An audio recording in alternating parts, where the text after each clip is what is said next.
आज हम लोग स्टार्ट करेंगे अपने मैथ का एक नया चैप्टर जिसका नाम है लीनियर इक्वेशंस इन टू वेरिएबल, है ना। अच्छा याद करो, क्लास 8 में linear equation in one variable हम लोग पढ़े हुए थे, है ना। लेकिन क्लास 9th और 10th में आपको दोनों में मिलेगा लीनियर इक्वेशन इन टू वेरिएबल इसमें मिलेगा। बस फर्क क्या है, 1 और 2 का केवल फर्क है।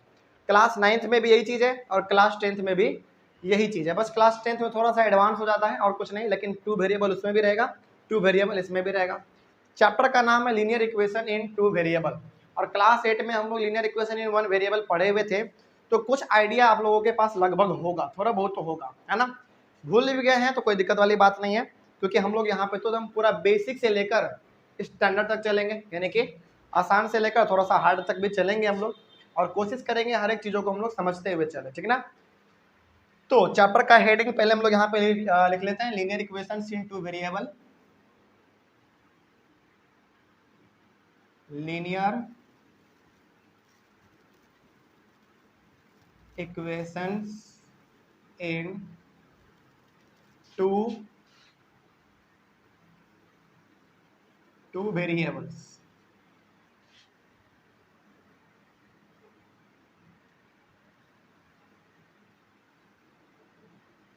चलो, इसको पढ़ने से पहले हम लोग क्लास 8 में क्या पढ़े थे उसके बारे में थोड़ा सा हम लोग जान लेते हैं, है ना। हालांकि क्लास 8 में जो पढ़े थे उसका इसमें यूज तो है, लेकिन थोड़ा बहुत हमारा रिवीजन भी हो जाएगा कि आखिर हम लोग क्लास 8 में क्या पढ़े थे, है ना। चलो देख लेते हैं जरा हम लोग क्लास 8 में आखिर क्या पढ़े थे। देखो तो यहाँ पे क्लास 8 में हम लोग पढ़े थे linear equation in one variable, है ना। चलो देख लो यहाँ पे जरा, तो क्लास 8 का थोड़ा सा हम लोगों का याद भी ताज़ा हो जाएगा और जान भी लेते हैं और रिविजन भी हो जाएगा क्या हम लोग पढ़े थे। Linear equation in one variable. Class 8 में हम लोग पढ़े थे linear equation in one variable. क्या था ये चीज जानते हैं जरा। अच्छा याद करो, देखो कोई भी चीज यदि होता है ना उसका एक तरीका होता है लिखने का, है ना। जैसे हम लोग जब पोलिनोमियल पढ़ रहे थे तो पोलिनोमियल में हम लोग बताए थे कि पोलिनोमियल किस फॉर्म में होना चाहिए। उसी प्रकार से linear equation in one variable हो या फिर लीनियर इक्वेशन इन टू वेरिएबल हो, उसका लिखने का एक तरीका होता है, एक स्टैंडर्ड फॉर्म होता है ना। एक और चीज बता दे रहे हैं, यहाँ पे जो आप देख पा रहे हैं ना, लीनियर क्या है, इक्वेशन क्या है, वेरिएबल क्या है, हो सकता है कि थोड़ा बहुत आपको मालूम भी हो या फिर हो सकता है नहीं मालूम हो या फिर हो सकता है कि थोड़ा बहुत कंफ्यूजन में हो, है ना। तो थोड़ा बहुत हम लोग पहले जान लेते हैं आखिर क्लास 8 में पढ़े क्या थे और क्लास 9 में पढ़ना क्या है। उसके बाद हमारे पास कुछ इंपॉर्टेंट टर्म्स हैं जिसके बारे में हम लोग जान लेंगे, तो हम लोगों को ये मालूम चल जाएगा कि आखिर लीनियर क्या होता है, इक्वेशन क्या होता है और वेरिएबल क्या होता है ना। उसके बाद एक दो टर्म और है, अलजेब्रिक एक्सप्रेशन है, फिर से कांस्टेंट है, और उसके बाद फिर एक दो टर्म और है, ठीक ना। जान लेते हैं पहले उसको। लेकिन क्लास 8 में हम लोग क्या पढ़े थे इसको जरा देख लेते हैं, linear equation into variable. Class 8 में जो हम लोग लीनियर इक्वेशन, क्लास 8 में तो linear equation in one variable था ना, तो वन वेरिएबल पे जब हम लोग पढ़ रहे थे ना तो उसका एक स्टैंडर्ड फॉर्म था, लेकिन लिखने का तरीका था। क्या तरीका था जरा देखो तो यहाँ पे, स्टैंडर्ड फॉर्म। क्लास 8 में जब हम लोग पढ़ रहे थे linear equation in one variable, तो उसका एक स्टैंडर्ड फॉर्म था कुछ इस प्रकार का। देखो तो क्या याद कर पा रही हो, है ना। ax plus b is equal to 0, ये इसका एक स्टैंडर्ड फॉर्म था। मतलब ये कहता है ना हमको कि जितना भी हमारा linear equation in one variable होगा क्लास 8 का, वो इसी फॉर्म में होगा, है ना। लेकिन इसमें कंडीशन था। कंडीशन क्या था मालूम है? कंडीशन ये था, देखो यहाँ पे,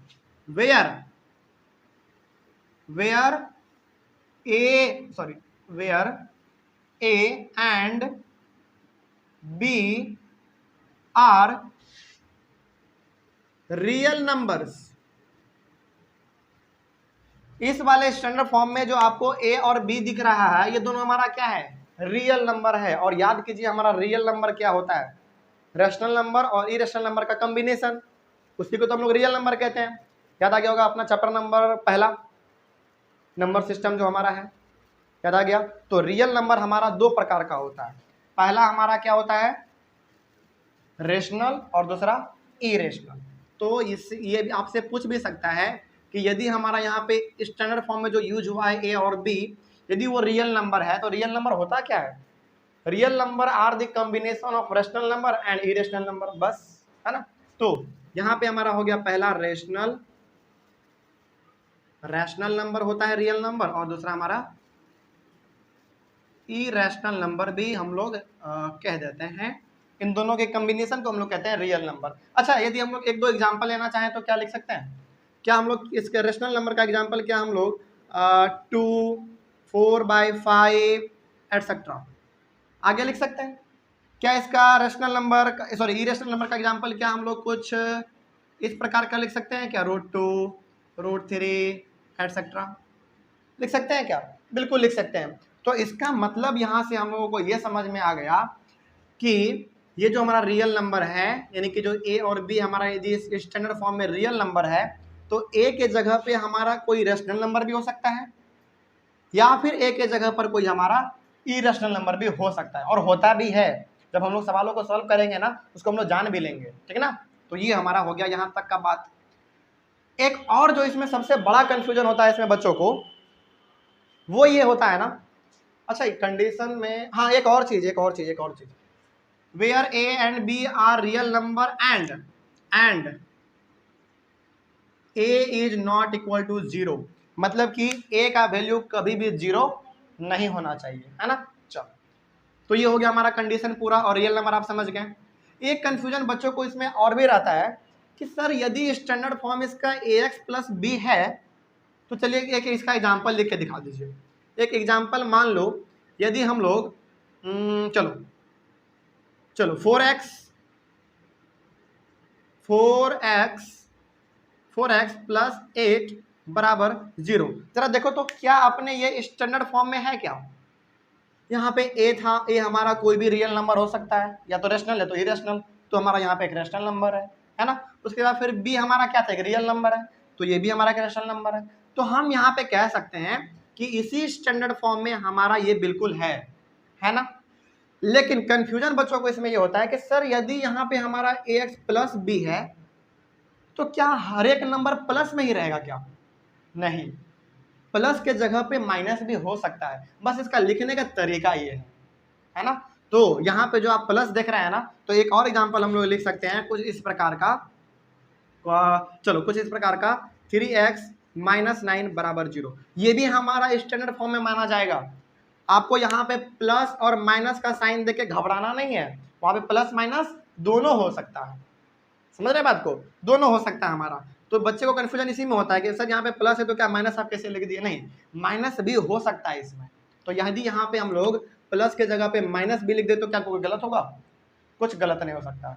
तो यहाँ पे हमारा प्लस और माइनस दोनों हो सकता है, लेकिन चूंकि हम लोग स्टैंडर्ड फॉर्म का बात करते हैं हमेशा, तो केवल हम लोग प्लस लिख के काम चला देते हैं। लेकिन आप याद रखिएगा कि दोनों हो सकता है, प्लस भी और माइनस भी दोनों हो सकता है, ठीक ना। तो ये हमारा हो गया एक एग्जाम्पल। चलो, अब क्लास 8 में जब हम लोग थे, तो हम लोग इसको सॉल्व कैसे करते थे? हम लोग मेनली एक्स का वैल्यू निकालते थे ना। कैसे निकालते थे जरा याद करो तो? क्या हम लोग कुछ इस प्रकार से करते थे क्या? 4x को इधर रखते थे, और यदि हमारा +8 है तो उधर जाएगा तो -8 करते थे। उसके बाद फिर हम लोग x का वैल्यू निकालने के लिए -8/4 करते थे। उसके बाद फिर हमारा x का वैल्यू कितना आ जाता था? -2 आ जाता था। ये हम लोग क्लास 8 में करते थे, याद आ गया होगा। तो क्लास 8 में हम लोग इस प्रकार से करते थे। अब सवाल ये है कि ये जो x है ये क्या है? ये हमारा वेरिएबल है।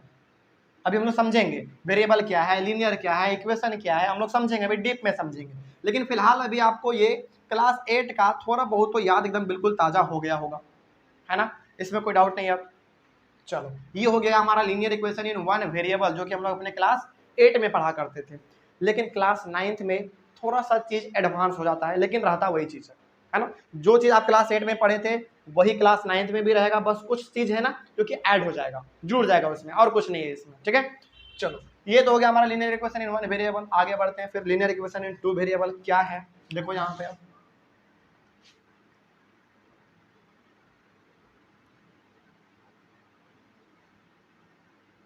लीनियर इक्वेशंस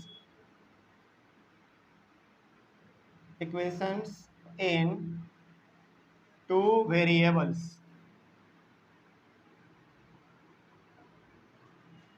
और यही चीज आपको समझना है, क्योंकि यही चीज आपको इस पूरे चैप्टर में पढ़ना है, ठीक है ना। देखो तो जरा ध्यान से यहाँ पे इसको, यहाँ पे हमारे पास linear equation in one variable का ये तरीका था कुछ सॉल्व करने का। तो यहाँ पे इसका स्टैंडर्ड फॉर्म ये हो गया, तो इसका भी तो कुछ होगा, स्टैंडर्ड फॉर्म होगा ना। क्या है इसका स्टैंडर्ड फॉर्म, जरा देख लेते हैं। देखो यार, स्टैंडर्ड फॉर्म इसका क्या है,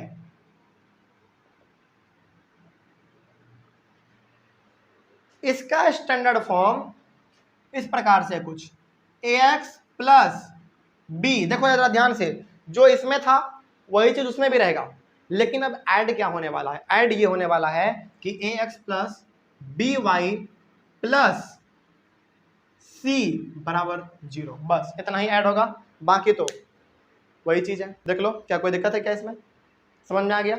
चलो, लेकिन इसमें भी कुछ कंडीशन था ना, कंडीशन इसमें भी है।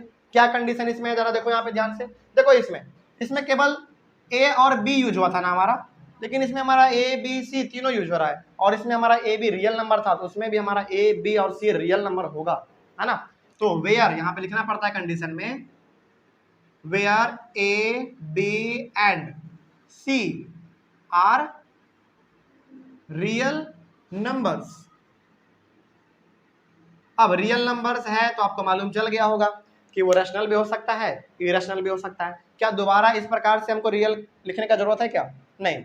रियल बात कर गए, इसका मतलब क्या कि रैशनल भी हो सकता है, इरेशनल भी हो सकता है हमारा, है ना। ये एग्जांपल भी आप वहाँ पे चाहे तो लिख सकते हैं, लेकिन इतना यदि समझ में आ गया तो वही चीज दोबारा क्यों लिखना है यहाँ पे। तो ए बी और सी जो है ना हमारा वो रैशनल नंबर है, लेकिन और भी तो यहाँ पे कुछ लिखा हुआ है ना। तो यहाँ पे क्या और हमारा हो सकता है, एंड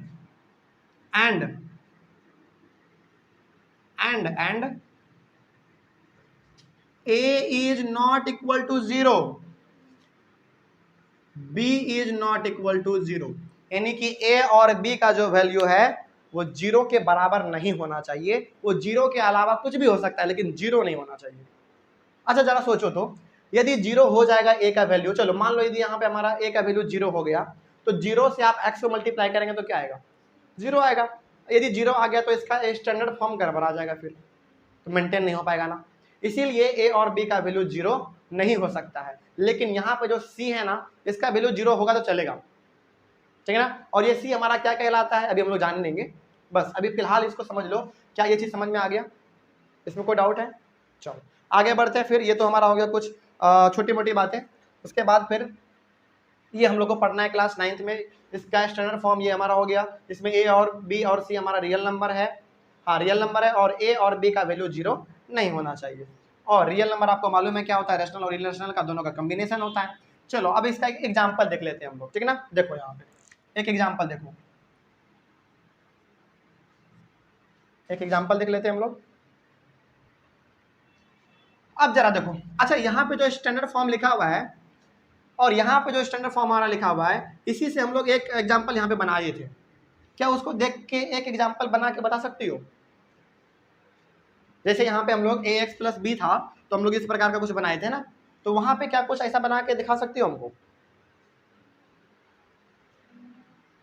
चलो हम लोग बना लेते हैं, ठीक है ना। देखो ध्यान से, ए के जगह पे मान लो कोई, चलो हमको मालूम है कि ए है तो कोई रियल नंबर होगा, और रियल हमारा रैशनल और इरेशनल दोनों हो सकता है। चलो हम लोग 2 ले लेते हैं, रैशनल है हमारा 2, एक्स में कोई बदलाव नहीं, प्लस बी भी हमारा क्या है, रैशनल नंबर है। चलो क्या लेना चाहोगे, 4 ले लो, 4y प्लस, और सी भी मालूम है आपको एक रियल नंबर है, क्या लेना चाहोगे, सी के जगह पर 8 ले लो। चलो बराबर, जैसा कि यहाँ पे लिखा हुआ बराबर 0 हो गया, तैयार हो गया हमारा एक एग्जांपल इसका, बस इतना ही था। हाँ एक और कंफ्यूजन जो बच्चों को रहता है, जो कि इसमें सेम था, क्या सर यहाँ पे प्लस के जगह पे माइनस नहीं हो सकता है, हो सकता है, माइनस इसमें भी हो सकता है। तो यदि यहाँ पे माइनस हो जाए या फिर यहाँ पे माइनस हो जाए तो भी हमारा वो सही रहेगा, है ना। जैसे एग्जांपल ले लो कि माइनस वाला, नहीं तो बच्चे कहेंगे कि सर केवल प्लस वाला लिख दिया, माइनस वाला नहीं लिखे हैं। तो एक एग्जांपल ले लेते हैं माइनस वाला। चलो मान लो 7x माइनस 14, चलो 14y कर लो, 7x माइनस 14y कर लो, उसके बाद फिर प्लस 9 कर लो बराबर 0। प्लस माइनस कुछ भी हो सकता है, बस आपको ये मेंटेन करना है ax plus by plus c जो हमारा यहाँ पे ए बी और सी है वो आपको मेंटेन करके चलना है बस, और इसके अलावा कुछ नहीं है इसमें। समझ गए बात को? तो ये था हमारा क्लास 8 का, और ये हमारा क्लास 9 का है जो कि हम लोगों को इसमें पढ़ना है। अब बात है, ये तो कुछ छोटी मोटी बातें हो गई, अब हमारा मकसद ये है कि आखिर लीनियर किसको कहेंगे, इक्वेशन किसको कहेंगे, वेरिएबल किसको कहेंगे, क्योंकि चैप्टर के हेडिंग को यदि नहीं समझ पाओगे ना तो चैप्टर ही नहीं समझ में आएगा। लीनियर क्या है, इक्वेशन क्या है, वेरिएबल क्या है, बिल्कुल नहीं समझ पाओगे, है ना। चलो अब हम लोग कोशिश करते हैं थोड़ा सा एक एक करके अलग अलग टर्म्स को समझने की, ठीक है ना। चलो जब पहले बता दो, इसमें कोई डाउट इन दोनों में? अब समझते हैं हम लोग कुछ टर्म्स के बारे में, ठीक है ना। चलो इसको मिटा दिया जाए, इसके बाद हम लोग समझ लेते हैं कुछ टर्म्स है हमारे पास। हाँ, ऑनलाइन वाले बच्चे इसका स्क्रीनशॉट ले सकते हैं, ठीक है ना। इसके बाद हम लोग पढ़ लेंगे अपने कुछ इंपॉर्टेंट टर्म्स को, देखते हैं क्या क्या इंपॉर्टेंट टर्म्स पढ़ने को मिल सकते हैं इसमें हमारा।